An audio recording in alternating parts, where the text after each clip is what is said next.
Marsha, thank you so much for being on the show. I am so excited to hear about your story because I know, like you said in your book and what you present yourself, everybody has a story to tell. Mhm. The bad, the ugly, and the wonderful, I guess you could say. So, why don't you go ahead and start telling us, first of all, because you're spreading the word that everybody does have a story. Go ahead and tell us what really changed in your life and what story you like to tell. I have a lot of stories I like to tell. So first off, but thank you. I Oh, will you're respect your welcome. time. I will respect your time. Thank you No, so much for having me, Michelle. I deep down believe and know that our stories matter. Our stories matter. They connect us.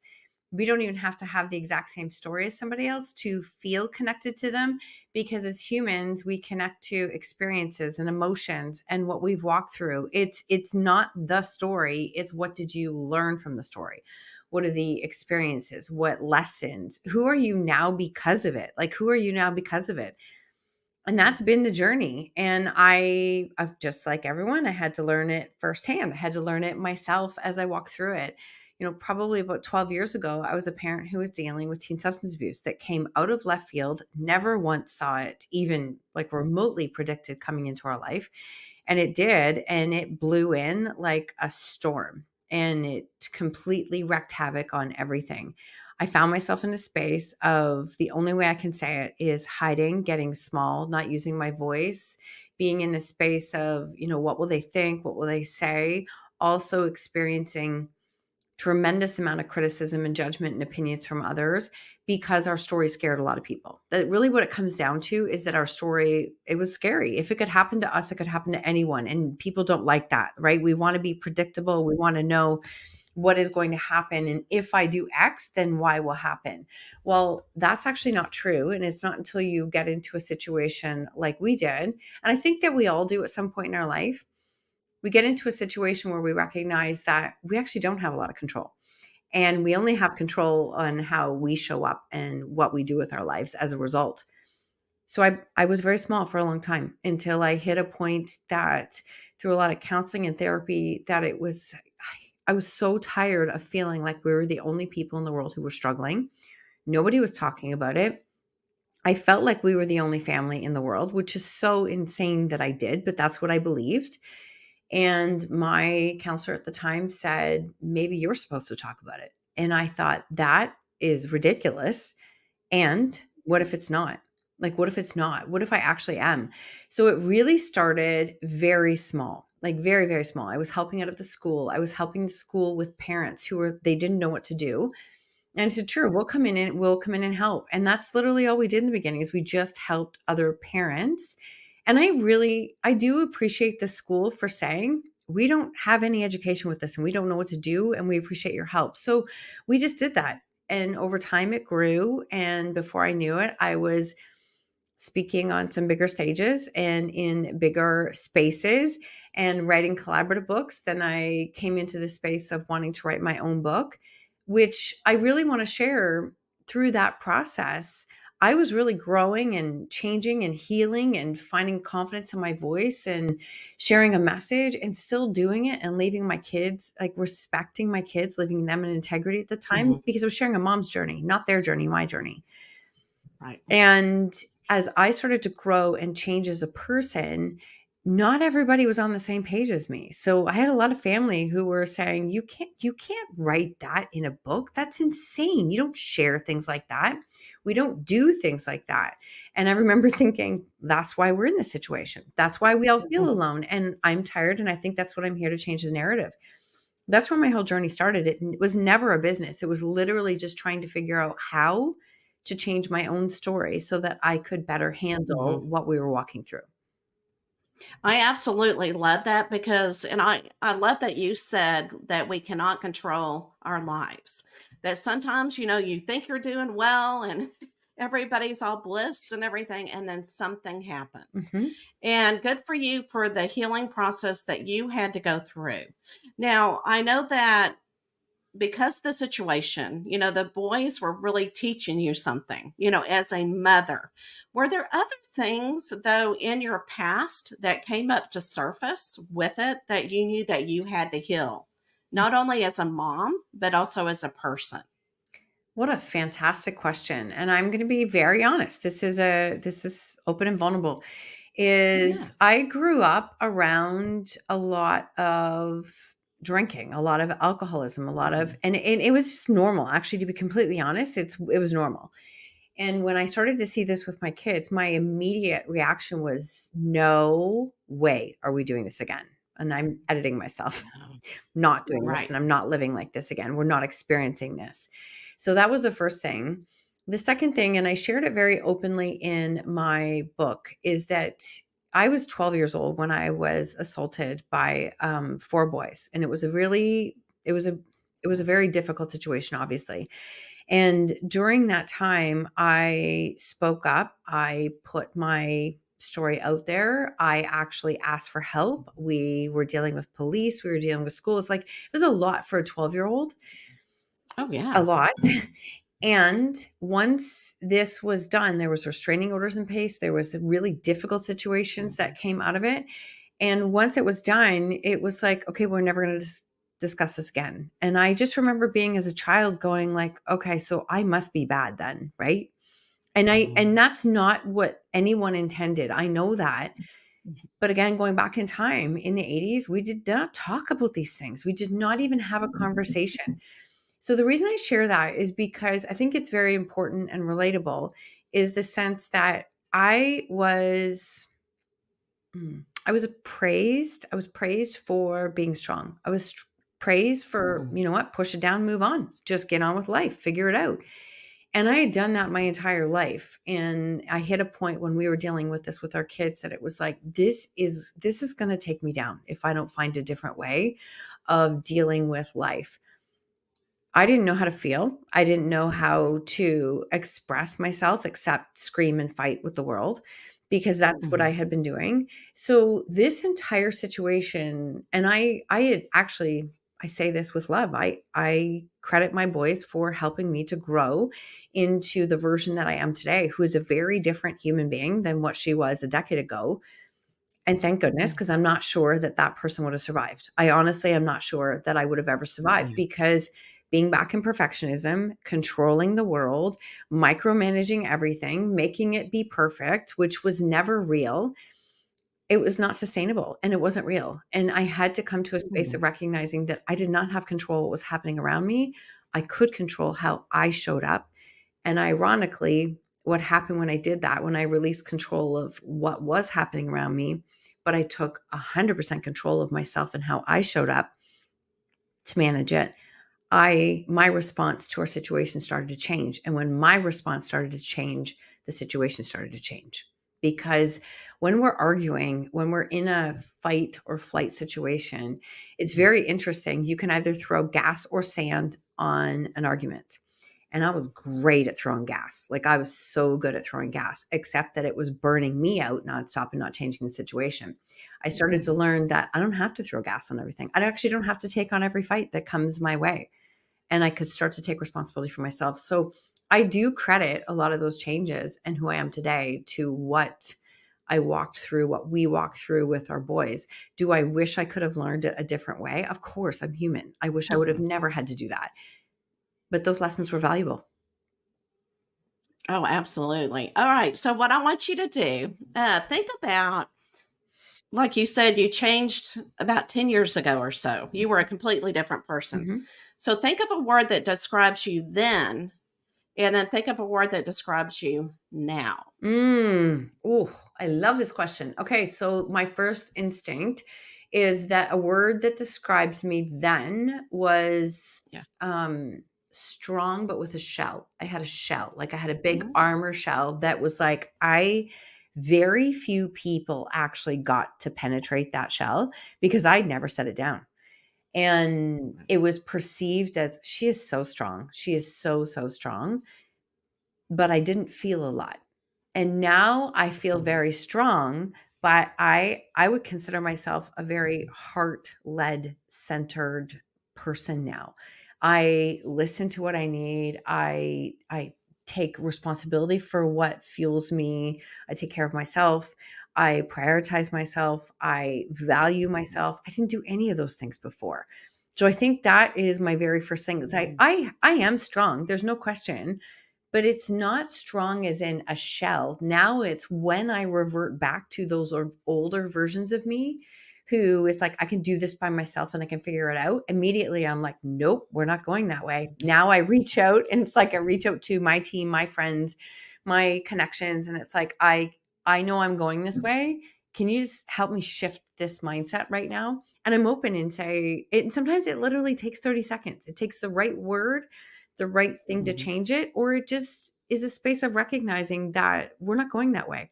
I mean, I really understand a lot more about our thoughts, our emotions. NLP and subconscious reprogramming has become a massive part of my healing journey. And I know the power of our thoughts. So our thoughts are only ever replaying the past or predicting the future. That's all they do. That's literally all we do. So we get to decide what they're doing. Oh, I love your story. All right. So you turned your story into a book Mhm. called When She Stopped Asking Why. So, what is the purpose? What is the reason you thought, you know what, I've got to write this in a book? I'm laughing at myself for a second because I often think back that what I say she, but this younger version of me, Mhm. what I was considering at this time of writing it, I have no idea because it seemed Yeah. crazy. It was a space where very little people thought that this was a good idea. And I've always had this deep belief that when an idea comes down for you, it's for you. I think that our future Mhm. self, spiritual, whatever you want to call it, those ideas don't drop down to you by a fluke. I think they drop down to you because they're available. I think it's your job Mhm. to raise the belief in yourself in order to bring that to life. And I felt like the question I would ask myself is what if the worst experience I've walked through could become something that could help other people? What if it could Mhm. actually make a difference? Again, back in 2017 when I published it, I started writing it in 2016. People were not talking about these kinds of stories still. They were not. Social media was very curated, it was very perfect, and I felt like it was an important message to put out there. I had no idea what it was gonna do, but I felt like it Mhm. was what I was supposed to do. And so when she stopped asking why, the message in the story is the sense that my life changed when I stopped asking why. My why is a very strong victim question. I can just say this with a when we Mhm. focus on where we're going and as a goal, a why is a great thing to know why you're doing what you're doing. But when your why is coming from a victim mindset of why is this happening to me, no change happens. And so that's where it came from. And I remember taking it to my publisher and saying, I think I want to call it When She Stopped Asking Why. And my publisher at the time was like, no one's going to get that. That's too long. You can't use that title. It doesn't make sense. And I'm like, I like it. And that's what I'm going to use. And it was just very, Well, good. I did. And she was like, no. And I'm like, but it is the turning point. I had a gut feeling that people who were walking through a difficult story would get it. They would get what Mhm. it meant. And that the title has resonated with a lot of people. So that's really where it came from. And I absolutely like the title, like what you're saying. But I'm trying to read underneath it. It's a But long I have subtitle. I have some there we go. There I had a little bar like in the middle and Mm, I couldn't read it. But I love it where it says a mother's journey through teen substance abuse and the loving path to finding her clarity, courage, and purpose. mhm, And so I love that because it's almost like, you know, when I listened to your story about why you wrote the book, it's like you were in a different place then. mhm. But it's almost like you manifested all of that clarity and strength to you after writing the book. I couldn't agree more. I'm going to say that I couldn't agree more. I would love to say that I knew this is how it would all unfold. I had no idea. I had no idea. Mm. I did believe that it was available and I believed that something big was coming from it. And I think this is a really important message that can relate to everybody is that we want to know the how. We want to know what the next steps are. We're like, okay, I've got to figure out these pieces. We never know the how. We don't know that. That's the whole part of it. And if my 2024 version of me now could have shown my 2017 version of me who was writing that book what was coming, I'm going to tell you right now, I probably wouldn't have done it because it would have been too big, too scary, too like out there. I had no idea what was going to unfold. And that's my reminder to myself. We have to grow into the version of us that can continue to hold this and bring it to life. So when you want all of the steps, you're not ready for the steps because you might actually sabotage yourself because you don't feel ready or worthy for the work that you're going to do. I think it's a massive blessing. I did not start this with a business in mind at all. I was literally just trying to figure out, how do I change my story? How do I reclaim some of my life back? And what if I could do something good with a difficult story? Those were my purposes. I had no idea all of the things that would unfold after that. And again, I think that that's a blessing. Absolutely. Absolutely. So you mentioned that the NLP Mhm. helped you. Can you describe what that means Mhm. and why did you decide to become a practitioner in it? 100%. So when it crossed my path, NLP, it crossed my path as a certification in 2020. I was actually in the hospital recovering from back surgery. I saw this, and during the pandemic, I saw it cross my path, and I thought, I think that's for me. I don't understand why, but I think it's for me. I always thought NLP was like, I'm going to say this, sorry. I thought it was, sales and done by people to boost your sales. And the way it was explained to me in this was that it was actually getting to the root of the subconscious and helping you to heal old stories. And in the hospital was when I realized that, oh, wow, I actually had done a lot, accomplished a lot, but I hadn't taken the time to change the story. I had literally just pushed my way through. And the more I started to understand this, our conscious mind, I'll give you a little bit of science for a second. Our Yeah. conscious mind is only 5%. It's our doer. It's like our goal setter, the person who creates all the vision boards, puts the plans together, does all the things. That's the 5%. The subconscious mind, which is literally created before the age of 8 years old, is where we store our limiting beliefs, our thoughts, our decisions, the stories on repeat that are running and dictating most of our life. And I started to recognize that, you know what, I did create a lot of change in my life, but I didn't take the time to heal. I didn't take the time to actually change the story at the root. And that was the eye opener for me. So I took my NLP practitioner for myself, not for my business. I just went, I think I need to learn something here. I took it for myself. I started to see that we hold so much in our subconscious that these pieces I hadn't taken the time to heal. There were stories I hadn't changed. There were limiting beliefs that were there. And I don't care how hard you work, so this might trigger somebody, how you can never achieve something that you don't subconsciously believe is available to you. So you can be chasing, right? The goal setter, setting all the goals, going hard, burning out nonstop like a badge of honor. If you don't get to the root of why you don't believe it is possible for you, it won't happen. And if it does happen, you'll never sustain it because you have to work on the root reasons why those limiting beliefs exist. We all have them. Every single person has a limiting belief. Most of the time, it's not even ours. We've just picked it up from other people in our life. And so I started to go down this path. I finished my practitioners. I loved the work. Then I went into my master's, and that was just a much deeper understanding of what that was. And then from there, I went, you know what? I think I'm actually meant to create my own coaching certification. So I went on to take my trainers. It was no small feat. I'm just going to say it was like going back to school, taking my master's all in a 2 year span, trying to grow a business, learn how to walk again, do these things. And it was a bit nutty. I'm just going to say it was.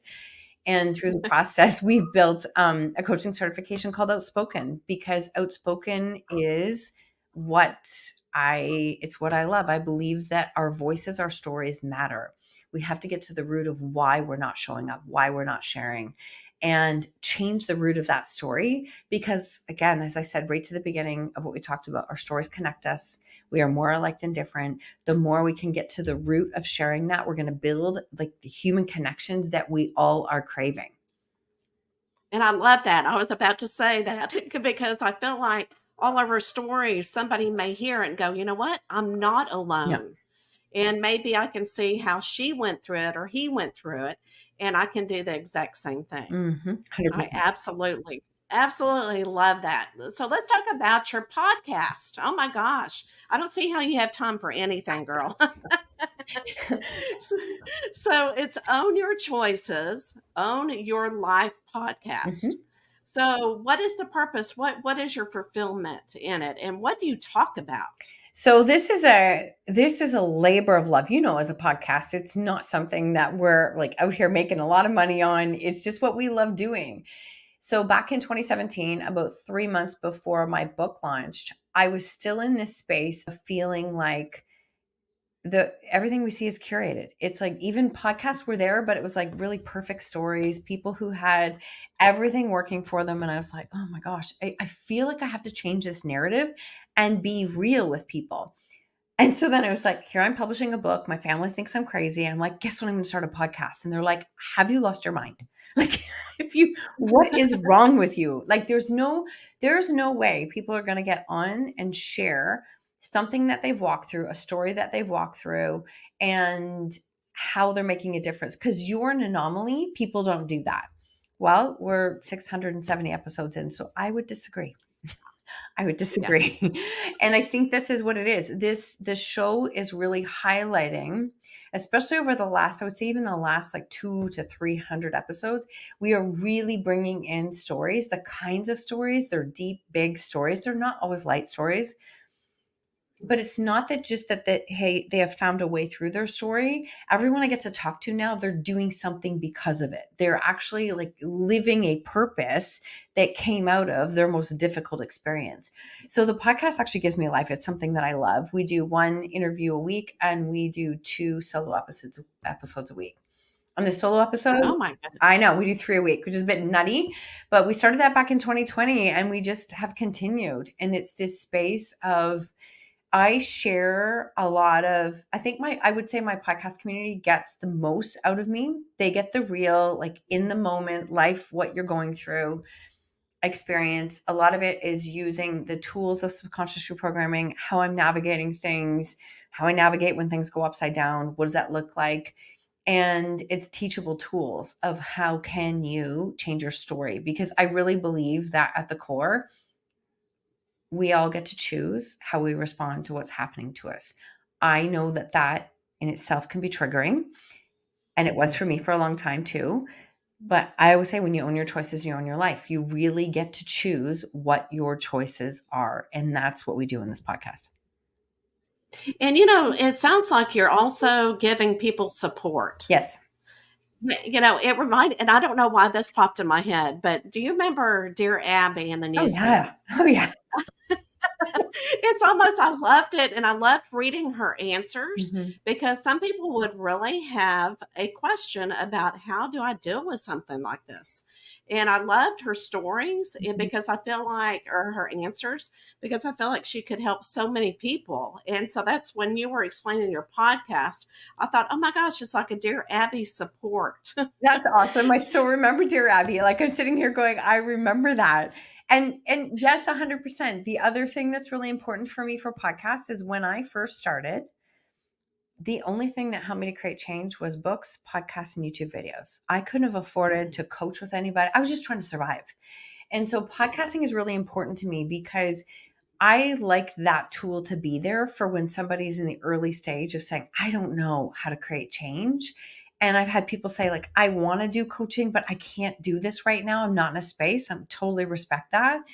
There's lots of free content for you. And I devoured free content when I first started.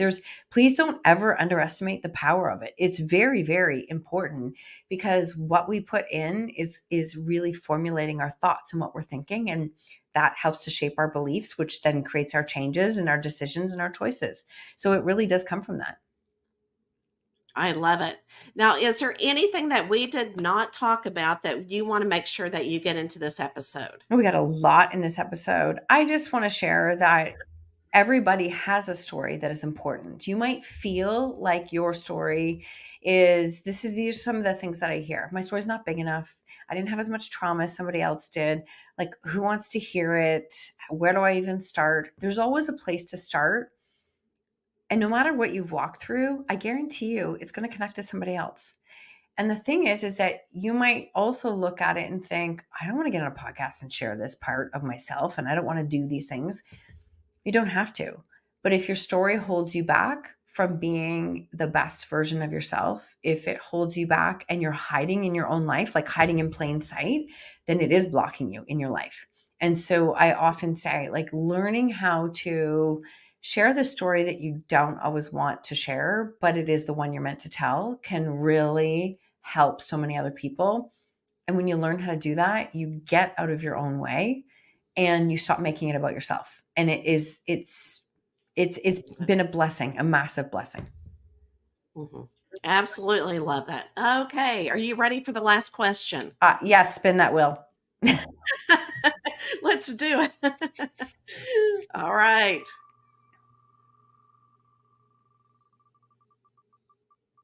Oh,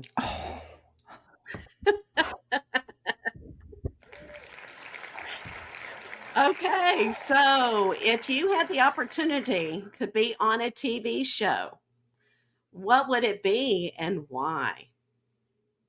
I don't even know how I'm going to say this, but I'm just going to say it. I feel like I could do a show like Oprah. I'm just going to say this. And Ooh. I'm not Oprah. I'm not saying I am, but I feel like I do a lot of like in the moment, coach you through something, help you see the shift, help you do. I would love that kind of environment where it's like not the Maury Povich where we're all fighting. Sorry, Maury, but we're all fighting on TV. Not that. I'm talking about the people who want to change their story, not to glorify it. But I really feel like that would just give me so much life. I would absolutely love that. Oh my gosh. Oh, I absolutely agree. Absolutely agree. I think it's more more healing than the other. Yes, not the other. I We think the all other. grew up in that area. No, no, thank you. Okay, where's the favorite your favorite place for them to contact you? I think the most consistent place that I am is Instagram. The Okay. easy way to follow and learn more about me is through Instagram or my website. Both are Marsha Van W. I've kept it really simple because I have a very long last name. And my podcast, Own Your Choices, Own Your Life, is the best way to get a picture of what it's like, what some of the words are dropping down, and what I'm walking through. I share it all lifetime. So it's a great way to connect. And I guess, that will wasn't the last question. I'm gonna so that you can leave us with what does inspiration mean to you? Oh, this is such a great question. And let me see what's going to download here for a second. Yeah. I actually don't love it when people say to me, "You're so inspiring." And the reason is that inspiration is something that it maybe creates a spark for us of like, oh, well, that looks great. And it looks like something she can do. I think that inspiration is the very, very, very beginning spark of maybe I could create change. But if you're only looking for inspiration, it's never going to move you. It's only going to be the idea of like that's possible and or maybe that's just for her, it's not for me. So I think for me, inspiration is like the first spark of what's possible. I love watching like documentaries and true stories of people who have actually overcome some difficult experiences. But it's just the first spark because the change comes when we actually move and get into action. So please don't ever put inspiration up on a big pedestal that it is something, I'm not saying to you, to just to listeners in general, that it's up on this big pedestal that is like you have to be inspired in order to create change. I actually don't think so. I think that you have to be tired of your old story enough that you are willing to move in a forward step. So as humans, when it comes down to our mind and how it works, we will always choose the familiar discomfort that we know as opposed to the unfamiliar discomfort that we don't know. And Oh my so what I would say is that inspiration might move the needle a tiny bit, but your change is going to come when you make a different choice besides what is comfortable to you. and maybe creating change. So hopefully that answers your question. Oh, it does. Oh, I love it. Absolutely love it. So, everybody, if this resonated with you, please share it with somebody else. And again, find change, change your story if you don't like it. You are the You artist are. of your life You are. or the writer of your life. All right, everybody, we'll see you next week.